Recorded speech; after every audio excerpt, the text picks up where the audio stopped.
What kind of person rips apart a child's art in front of a crowd, believing they're right? The question hung in the air like a storm cloud over Lincoln High's courtyard, where the annual art fair buzzed with life. Booths lined the sun-dappled pavement, showcasing student creations, vivid paintings, delicate sculptures, and intricate calligraphy.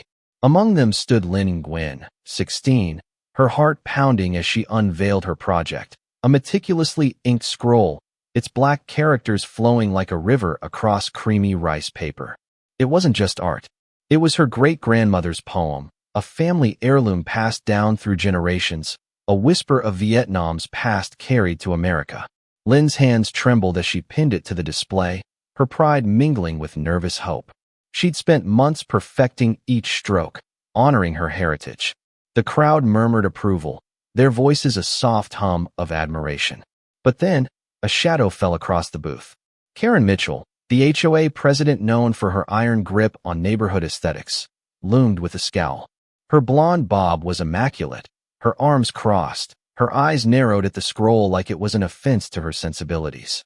"This looks like graffiti," she snapped, loud enough for heads to turn. Lynn froze, her breath catching. Karen's voice cut through the chatter, sharp and unyielding. "It's messy, unprofessional. It doesn't belong here." The crowd hushed, eyes darting between the teenager and the woman whose complaints were legendary. Lynn's cheeks burned, but she stood her ground, her voice small but steady. "It's my great-grandmother's poem. It's important." Karen's laugh was a blade. "Important? It's scribbles. This is a school event, not a flea market."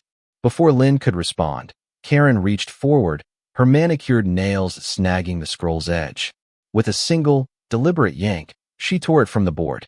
The paper ripped, a jagged wound splitting the ancient words. Gasps rippled through the crowd. Lynn's world tilted, her heart screaming as fragments of her family's history fluttered to the ground. The courtyard seemed to hold its breath, the tension thick enough to choke on. Karen stood taller, unapologetic, as if she'd just righted a great wrong. Lynn's eyes glistened, but she didn't cry. Not yet.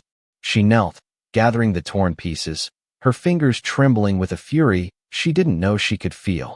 The crowd parted, whispering, as Mr. Dawson, the art teacher, rushed over, his face pale. "Mrs. Mitchell, that was uncalled for," he said, his voice tight. Karen waved him off. "I'm doing you a favor. Standards matter." Lynn's best friend, Mia, stepped forward, her voice shaking with anger. "You don't get to decide what matters." Karen's eyes flicked to Mia, then back to Lynn, dismissing them both. "You kids need to learn respect for rules," she said, turning on her heel. As she walked away, her heels clicking on the pavement, Lynn clutched the ruined scroll, her mind racing. This wasn't just about art. It was about her family, her identity, everything Karen had dismissed in one cruel act. The courtyard buzzed again, but now the whispers were sharper, angrier. Lynn's hands tightened around the fragments. She didn't know how, but she knew this wasn't over. Karen had no idea what she'd just unleashed. The air felt heavier now, charged with something unspoken, something ready to break. Lynn's gaze followed Karen's retreating figure, her resolve hardening like steel. She'd spent her life staying quiet, staying small, but not today. Not after this. The torn poem in her hands wasn't just paper. It was her great-grandmother's voice, her family's pride, and she wouldn't let it be silenced. Across the courtyard, a groundskeeper swept the pavement, pausing to watch the scene unfold. His eyes lingered on Lynn, then on the torn scroll, and something flickered in his expression, recognition, maybe, or understanding. He turned away, but not before Lynn caught his glance, a silent acknowledgement that felt like the first spark of something bigger. She didn't know it yet, but that groundskeeper, Mr. Tran, had a story of his own, one that would soon tangle with hers in ways no one could predict. For now, Lynn stood, her heart a drumbeat of defiance. As the crowd's murmurs grew louder, their outrage building. Karen had torn more than paper. She'd torn open a wound that wouldn't heal easily. And Lynn, quiet, unassuming Lynn, was about to fight back. Lynn's hands shook as she smoothed the torn fragments of her great-grandmother's poem across her bedroom desk that evening. The ink, once elegant, now looked like broken veins on the crumpled rice paper. Each tear felt like a cut to her own skin. Her mother, Han, sat beside her, her face etched with quiet grief. This was her heart, Han whispered, tracing a finger over the faded characters. Your great-grandmother wrote this during the war, when she thought she'd lose everything. It's our history. Lynn nodded, her throat tight. She'd always known the poem was special, but hearing her mother's words made it heavier, a relic of survival. She couldn't let Karen's act erase it. Not without a fight. At school the next day, whispers followed Lynn like shadows. Classmates stole glances, some pitying, some curious. Mia, ever loyal, stayed close, her anger still simmering. We should do something, Mia said at lunch, slamming her tray down. She can't just get away with it. Lynn hesitated, her natural instinct to avoid conflict warring with the fire in her chest. What can we do? She's Karen. Mia's eyes gleamed. Expose her. The whole school saw it. People are talking. Lynn bit her lip, unsure. Confronting Karen felt like storming a fortress, but the image of the torn scroll kept her awake at night, fueling a resolve she didn't know she had. By afternoon, Mia had rallied a small group of students, their outrage coalescing into a plan. They'd recreate the scroll, bigger, bolder, and display it at the school's spring showcase. A public stage Karen couldn't ignore. Lynn agreed, her heart racing at the thought of defiance. She spent hours in the art room, her brush steady despite her nerves, re-inking the poem from memory. Each stroke was a rebellion, a reclamation. Mr. Dawson helped, quietly lending supplies and encouragement, his belief in her a lifeline. But then came the twist, sharp and unexpected. While cleaning the art room, Lynn found a faded photograph tucked behind a cabinet. It showed a young woman, maybe 20, standing beside a calligraphy scroll eerily similar to Lynn's. The woman's face was unmistakable. Karen, decades younger, her expression soft, almost reverent. On the back, in neat handwriting, was a name, Min Nguyen. Lynn's breath caught. Nguyen, her family's name. Her pulse raced as she showed the photo to Mr. Tran, the groundskeeper, whose eyes widened. That's Min, he said softly. She was a poet. Left Vietnam during the war. I knew her family. Lynn's mind spun. Could Karen be connected to her great-grandmother? The idea felt impossible, yet the photo was proof of something. Mr. Tran's voice dropped, heavy with memory. Min's work was destroyed once before, back in Vietnam. It broke her. Don't let this break you. Lynn clutched the photo, her resolve sharpening. Karen's act wasn't just cruel. It was personal, even if Karen didn't know it. The truth was starting to unravel, and Lynn felt a surge of purpose. She'd rebuild the scroll, not just for herself, but for Min, for her family, for every story Karen tried to erase. By the time the showcase preparations began, Lynn's new scroll was nearly complete, its characters bold and unyielding. Word spread, and the school buzzed with anticipation. Karen, oblivious, continued her reign over the HOA, unaware that Lynn was gathering allies, her quiet strength drawing others in. The stage was set, the tension building like a storm about to break. Lynn didn't know what Karen's connection to Min was, but she'd find out. And when she did, she'd make sure the truth was as loud as Karen's cruelty had been. The spring showcase loomed, a beacon of hope and dread for Lynn. Her new scroll was finished, its ink gleaming under the art room's fluorescent lights. She'd poured her soul into it, each character a defiance of Karen's cruelty. But the photograph of young Karen with Min's scroll haunted her. Was it coincidence? Or something deeper? Lynn couldn't shake the feeling that Karen's act was a twisted echo of a past she didn't understand. She confided in Mr. Tran, whose weathered hands trembled as he studied the photo. Min was my cousin, he admitted, his voice low. She married an American soldier, moved here. Never spoke of her life after that. But her poems, they were her fight against forgetting. Lynn's heart clenched. Min was her great-grandmother. Karen, somehow, had crossed paths with her family's legacy and destroyed it. The revelation hit like a wave, but Lynn channeled it into resolve. The showcase would be her battlefield. The night of the event, the school gym glowed with string lights, student art lining the walls. Lynn's scroll hung center stage, its bold characters a silent challenge. The crowd murmured, drawn to its beauty, unaware of the storm brewing. Karen arrived, her presence a chill in the warm air. She'd been invited as a community leader, her HOA status granting her a seat of honor. Lynn's stomach twisted as Karen's eyes landed on the scroll, her lips pursing in disapproval. Mia, stationed nearby, gave Lynn a nod, their plan in motion. As the principal introduced the showcase, Lynn stepped forward, her voice steady despite her racing heart. "This scroll is my great-grandmother's poem," she said, her words carrying across the gym. "It's a piece of my family, my heritage. Someone tried to destroy it, but we rebuilt it, stronger." The crowd stirred, whispers spreading. Karen's face tightened, her hands clenching in her lap. Lynn didn't name her, not yet, but the accusation hung heavy. Then came the confrontation. Mia, bold and unyielding, took the microphone. "We all saw what happened at the art fair. A woman tore down Lynn's work, called it trash. That woman is here tonight." Gasps rippled through the room. Karen stood, her face flushed, her voice sharp. "This is outrageous. I was upholding standards. That scribble didn't belong." The crowd's mood shifted, murmurs turning to boos. Lynn held up the photograph, her hands steady. "This is you, Mrs. Mitchell, with my great-grandmother's scroll. Why did you have it? And why did you destroy mine?" Karen froze, her eyes locked on the photo. For a moment, vulnerability flickered across her face, a crack in her armor. But she recovered, her voice icy. "That's nonsense. I don't know what you're talking about." The lie was flimsy, and the crowd sensed it. Mr. Tran stepped forward, his presence quiet but commanding. "Min Nguyen was my cousin. You knew her, Karen. You studied her work in college. Why deny it?" The gym fell silent, the weight of his words sinking in. Karen's composure cracked, her eyes darting as if searching for an escape. Lynn felt the tide turning, her fear giving way to strength. She hadn't just rebuilt a scroll, she'd exposed a truth Karen couldn't outrun. The confrontation wasn't over, but Lynn knew she'd struck a blow. The crowd's eyes were on Karen now, waiting for her to answer, to explain. And Lynn, standing tall, felt her great-grandmother's spirit beside her, unyielding. Karen's face was a mask of fury and fear as the gym's spotlight pinned her in place. The crowd's silence was deafening, their eyes boring into her, demanding answers.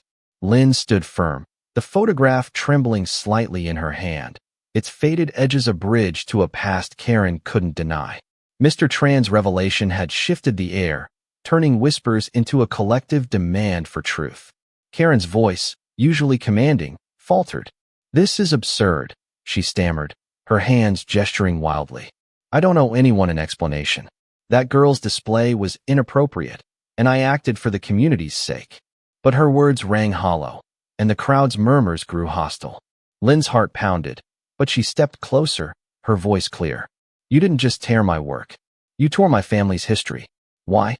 What did my great-grandmother mean to you?" Karen's eyes flickered to the photograph, and for a fleeting moment, something raw, guilt, perhaps, crossed her face. She opened her mouth, then closed it, trapped by her own silence. Mia seized the moment, her voice cutting through. "Tell us, Mrs. Mitchell, why did you have Min scroll? What are you hiding?" The question was a spark, igniting the crowd's frustration. A parent stood, then another, their voices rising. "Answer her," someone shouted. Karen's composure unraveled, her hands shaking as she clutched her purse. "I don't have to listen to this," she snapped, turning toward the exit. But the principal blocked her path, his expression stern. "Mrs. Mitchell, you've been accused publicly. You owe us the truth." Cornered, Karen's facade began to crumble. Her shoulders slumped, her voice barely a whisper. "I knew Min. In college. She was my mentor." The admission hung in the air, a confession no one expected. Lynn's breath caught, her mind racing to piece it together. Karen continued, her words halting. "She taught me about poetry, about art. But I was jealous. Her work was everything I couldn't be. When I saw your scroll, Lynn, it reminded me of her. Of my failure." The gym was silent, the weight of her words sinking in. Lynn felt a pang of pity, but it was fleeting. Karen's jealousy didn't justify her cruelty. The crowd's anger shifted to disbelief, then disappointment. Karen, the unyielding HOA queen, was human after all, flawed, broken, and now exposed.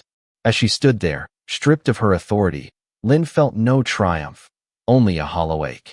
Karen's confession was a crack in the dam, but the flood was coming. The showcase continued, but the mood had shifted. Lynn's scroll stood proud, a testament to her resilience. But the victory felt bittersweet. Karen left, her head bowed, the crowd parting like a sea. Lynn watched her go, the photograph heavy in her hand. She'd won this round, but the truth was messier than she'd imagined. Karen wasn't just a villain. She was a woman haunted by her own past, and Lynn's scroll had ripped that wound open.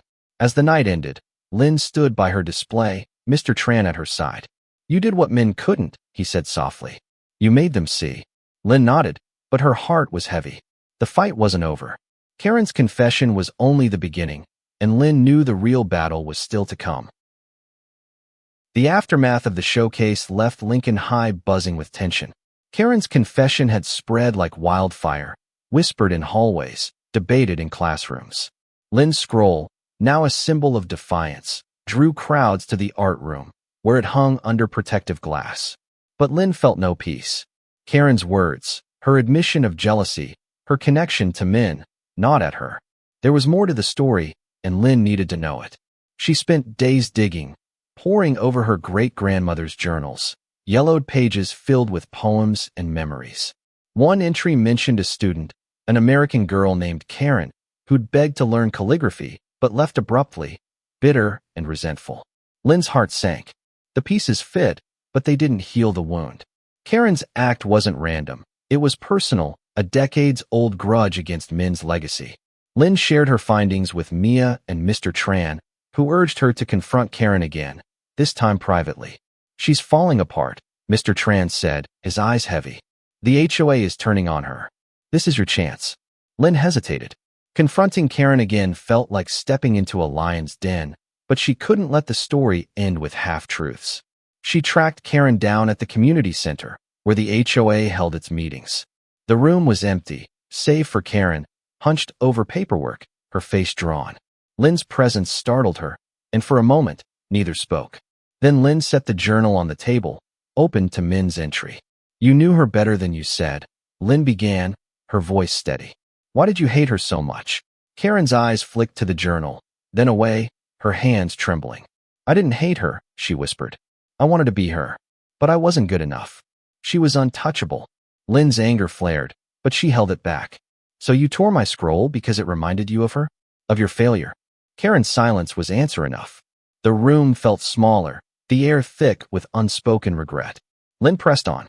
"You could have apologized. You could have made it right." Karen's laugh was bitter. "Right?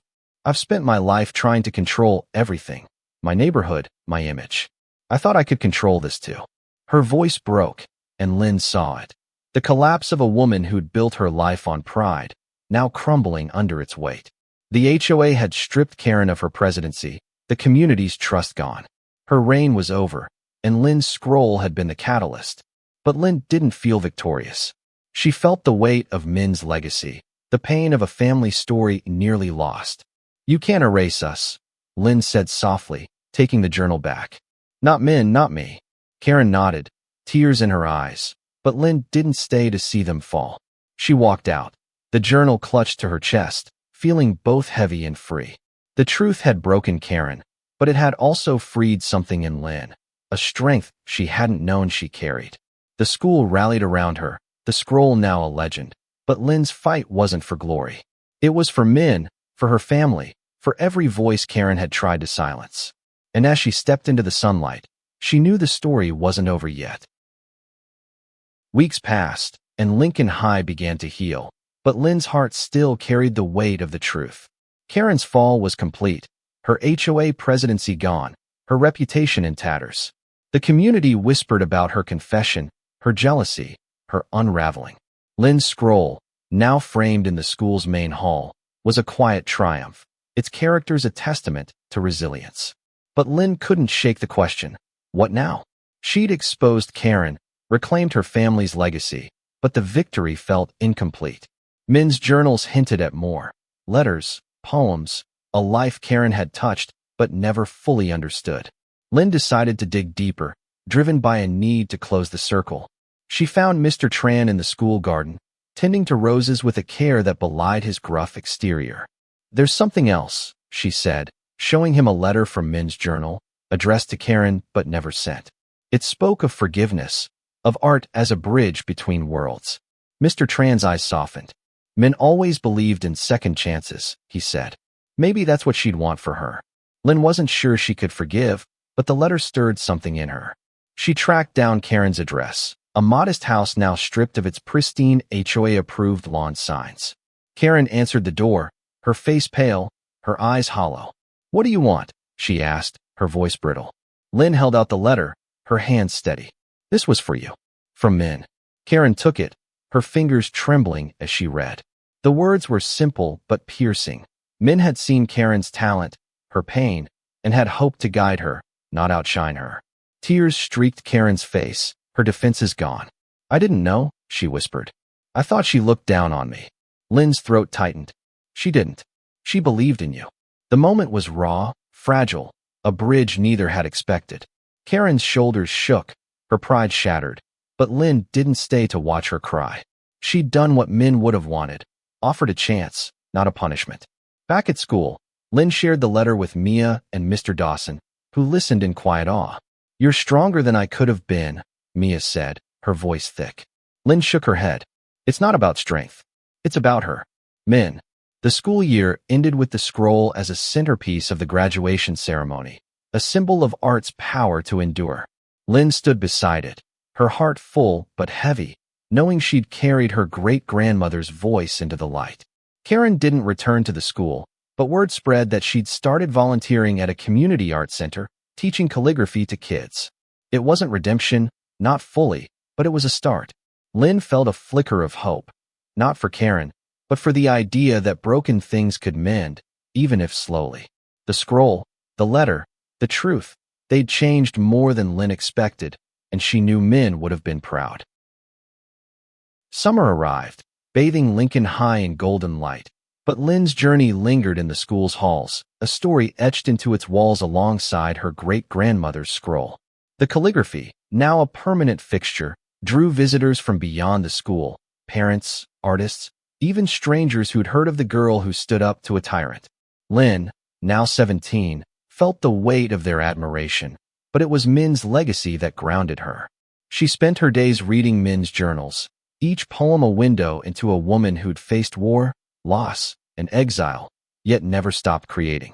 Lynn wanted to live that way. Fearless, unyielding, her art a voice for those who couldn't speak. The community had changed too. The HOA, under new leadership, embraced diversity, hosting art workshops that celebrated every culture. Lynn volunteered, teaching kids to ink their own stories, her hands steady as she guided their brushes. Mia, ever her partner in crime, joked that Lynn was becoming Min reincarnated, but Lynn felt it was more. She was carrying a torch, not reliving a life. One evening, as she walked through the school garden, she found Mr. Tran planting a new rose bush. He smiled, a rare warmth in his eyes. "Min loved roses," he said. "She'd say they bloomed despite thorns. Like you." Lynn's heart swelled, but she didn't cry. She'd cried enough when the scroll was torn, when Karen's truth spilled out. Now, she wanted to build. She started a school club, Heritage Inc., where students shared their families' stories through art. The club grew, its meetings filled with laughter, paint, and the hum of creation. Lynn's scroll inspired others to dig into their own histories, unearthing poems, recipes, songs, pieces of themselves they hadn't known mattered. The ripple effect reached further than Lynn expected. A local gallery offered to display the club's work, and Lynn's scroll was the centerpiece, its characters glowing under soft lights. At the opening, she saw Karen in the crowd, standing alone, her face unreadable. Lynn approached, her heart steady. "I'm glad you came," she said simply. Karen nodded, her voice soft. "I'm trying to make things right." It wasn't an apology, but it was enough. Lynn didn't need Karen's remorse. She needed her to see what art could do, what Min's legacy had sparked. As the gallery filled with voices, Lynn felt a quiet pride. She'd turned pain into purpose, loss into creation. Min's poem, once torn, now lived in every stroke of her brush, every story her club told. The world was bigger than Karen's cruelty, bigger than Lynn's fear. It was a canvas, and Lynn was painting it with every ounce of her heart. She stood by the scroll, its ink a promise, and knew she'd keep painting, keep fighting, keep blooming despite the thorns.